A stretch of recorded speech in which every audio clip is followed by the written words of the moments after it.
మర్రి చెట్టు నీడన మొక్క మొలవదన్నట్లే ఉంది అక్కడ జనసేన పరిస్థితి.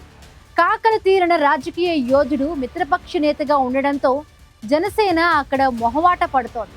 తలపండిన నాయకుడున్నాడనే జనసేన కీలకమైన ఆ నియోజకవర్గాన్ని సీరియస్ గా తీసుకోవడం లేదా? 15 నెలలుగా ఇన్ఛార్జిని కూడా పెట్టకపోవడానికి కారణం అదేనా? తుని జనసేనలో అసలేం జరుగుతోంది?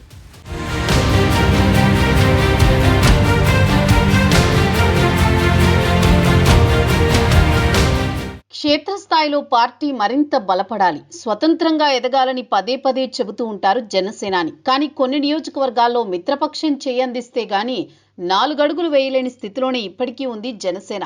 పవన్ కళ్యాణ్ ప్రాతినిధ్యం వహిస్తున్న కాకినాడ జిల్లాలోనే ఇలాంటి పరిస్థితి ఉండడం జన సైనికులను కలవరపెడుతోంది. తుని నియోజకవర్గంలో జనసేనకు బలం ఉన్నా నడిపించే నాయకుడు కరువయ్యాడు. దీంతో తుని జనసేన క్యాడర్ నైరాస్యంలో కూరుకుపోతోంది. పార్టీకి బలమైన క్యాడర్తో తుని నియోజకవర్గంలో కాపు ఓటర్లు కీలకంగా ఉన్నారు. కూటమి పొత్తులో భాగంగా తునిలో టీడీపీ గెలుపులో జనసేన కీలక పాత్ర పోషించింది. పవన్ కళ్యాణ్ ప్రచారంతో క్యాడర్లో జోష్ పెరిగింది. జనసేన అండగా నిలవటంతో దాడిశెట్టి రాజాని ఓడించారు యనమల దివ్య. తునిలో గతంలో దాడిశెట్టి రాజాకి మద్దతిచ్చిన కాపు ఓటర్లు ఈసారి పవన్ కళ్యాణ్ ప్రచారంతో కూటమి వైపు మొగ్గు చూపారు. దీంతో 2014-19 ఎన్నికల్లో విజయం సాధించిన మాజీ మంత్రికి 2024 ఎన్నికల్లో ఓటమి తప్పలేదు. సీనియర్ లీడర్ కూతురుని ఎమ్మెల్యేగా గెలిపించుకున్న తునిలో జనసేనకు ఆశించిన స్థాయిలో గుర్తింపు దక్కడం లేదనే అసంతృప్తితో స్థానిక క్యాడర్ ఉంది. జనసేన శ్రేణులు అరకొరగా చిన్న పదవులతో సరిపెట్టుకోవాల్సి వస్తోంది. మరోవైపు కూటమి ప్రభుత్వం అధికారంలోకి వచ్చాక తుని నియోజకవర్గంలో జనసేన పార్టీ రెండుగా చీలిపోయింది.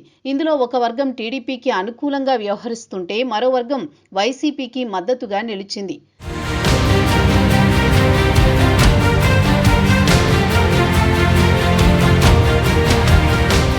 ఆంబోతుల మధ్య లేగదూడలా ఉంది తునిలో జనసేన పరిస్థితి. పార్టీ వ్యవహారాలను చక్కదిద్దే నాయకుడు లేకపోవడంతో జన సైనికులు ఎవరికి నచ్చిన దారిలో వారు వెళుతున్నారు.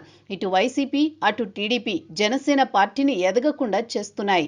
జనసేన బలపడితే భవిష్యత్తులో ప్రమాదమనే ధోరణితోని ఆ రెండు పార్టీలు ఉన్నాయి.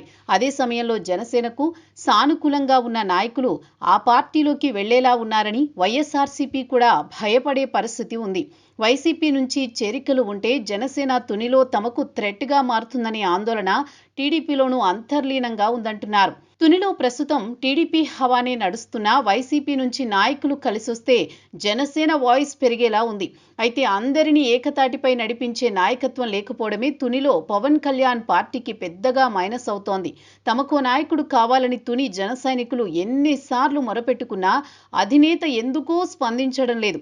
ఇప్పటికైనా క్యాడర్ని ఒకే తాటిపైకి తెస్తేనే కాకినాడ జిల్లాలో కీలక నియోజకవర్గమైన తునిలో పార్టీ బలపడుతుందనే అభిప్రాయం వ్యక్తమవుతోంది. వచ్చే ఎన్నికల్లోనూ పొత్తు కొనసాగితే తుని సీటు దక్కించుకోవాలని జనసేన ఉబలాట పడుతోంది. అందుకే పవన్ కళ్యాణ్ ఇప్పటి నుంచే తునిపై ఫోకస్ పెట్టాలని, సమర్థుడైన నాయకుడికి నియోజకవర్గ బాధ్యతలు ఇవ్వాలని పార్టీ శ్రేణులు కోరుకుంటున్నాయి.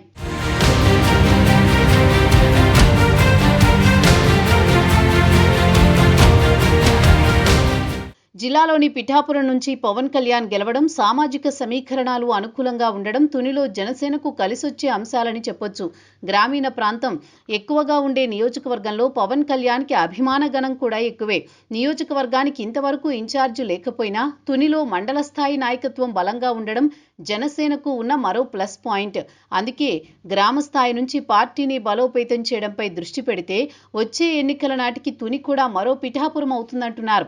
మరి ఇప్పటికైనా జనసేన అధినేత తునిపై ఫోకస్ పెడతారా, లేదంటే మిత్రపక్షం నుంచి యనమల లాంటి సీనియర్ ఉన్నారని చూసి చూడనట్టు వదిలేస్తారో క్యాడర్కైతే ఇప్పటికీ అంతు చిక్కని ప్రశ్నే.